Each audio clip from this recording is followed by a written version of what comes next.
Alright, so dressed in the same clothes. This is the same day I'm doing the second movie review, which was last week that I saw this movie. Last week or the week before that. It was in January. This is the movie review that was supposed to be the second movie review of the month. So let's get into it. This is 1917. Alright, so this was a movie I've been waiting to see ever since I saw the trailer a few months ago. It was a very, very engaging trailer. I really like that about certain trailers, especially this one where it's like it gets you right in there and like you have the good idea of like what you're expecting on it, and it's like it entices you. It grabs a hold of you and you're so excited for it. Those are the type of films like with the trailers, and especially they're not giving away. It doesn't look like they're giving away too much, but they're giving away just enough. Is what I really meant. Like how this trailer was. So, if you haven't picked up from what the trailer is, or you haven't seen the trailer of 1917, this is what the movie is pretty much about. So you have two soldiers. This is all taking place during World War One. You have two soldiers who, from the film, they look like they're best friends in the war, and this is telling the story from Britain's side.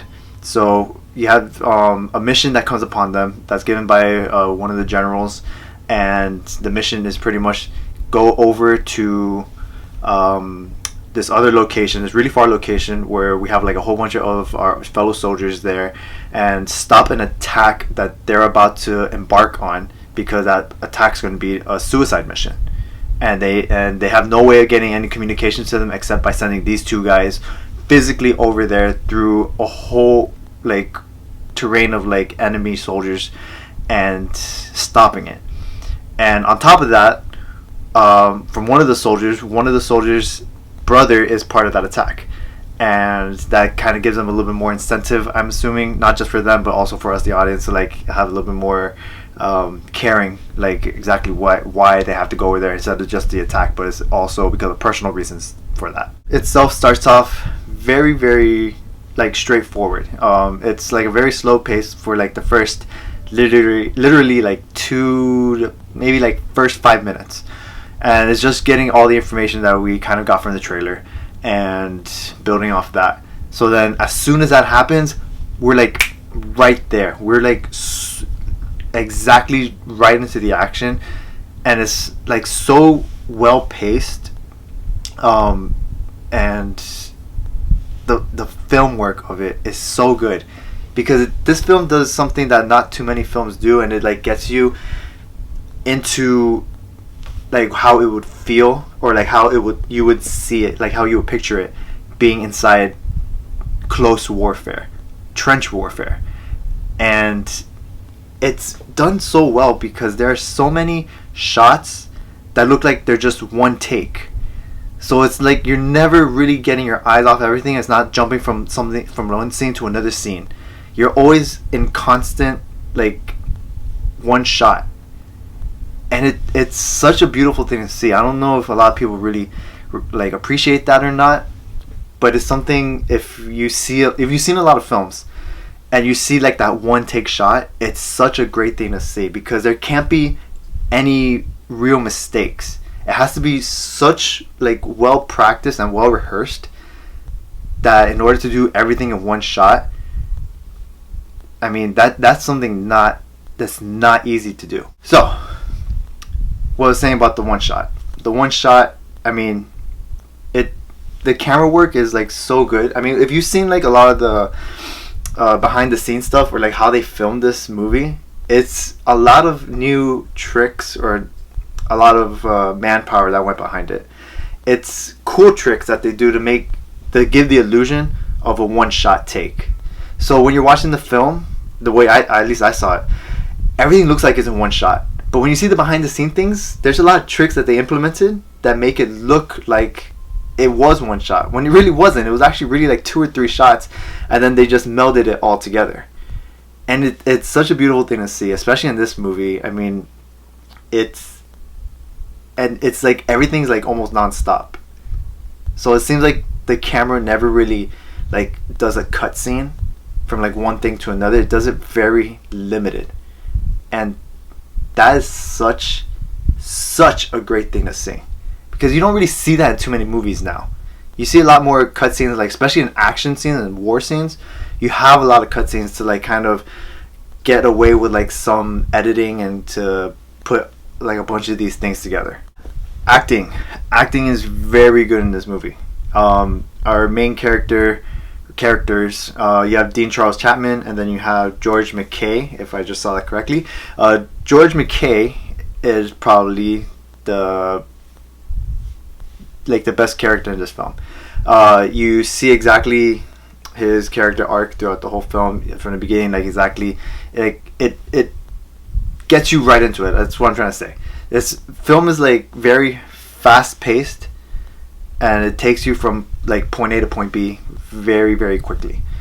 And even though and while it's taking you there, like on like from where they're going, it's also evolving their characters, and you're seeing his character, who Will, played by George McKay, like kind of go through all this like dilemma in his head, and it's my God, it's just such a great performance. He gave a really good performance in this film. So I don't think I can find one really bad thing about this film. One thing maybe, and it's not even it's not like it's criticizing the movie. It's just I wish I had more, because the movie is about, I want to say it's not a 2-hour movie. It's, I think, just a little bit shorter than that, which it makes sense. I mean, it does make sense for the film because it's a fast-paced film, and it's literally just following one basic, if you want to say like a story mission, and it suits the film. But for me, I mean, I love my films. I do wish it was maybe a little bit longer, just because I like war movies, action movies, things like that. But I understand that for this film it does make sense. So it's a little bit more biased for me. I mean, if you see the film, you'll most likely enjoy it. But yeah, I mean, there's never a dull moment in this movie. It's there's so many great shots. It's such a very, very well done movie, and it's I don't know what more to say about this. I mean, so far it won Best Picture for a Golden Globe. It's most likely going to be nominated for Best Picture in Oscars. And I don't know if there's a film that can beat it. There are still a couple I haven't seen. I have to judge on that, but so far this is that good. I mean, if this doesn't win Best Picture in Oscars, I don't know what will. So those are my thoughts on this film, 1917. Great way to start the year. Ratings.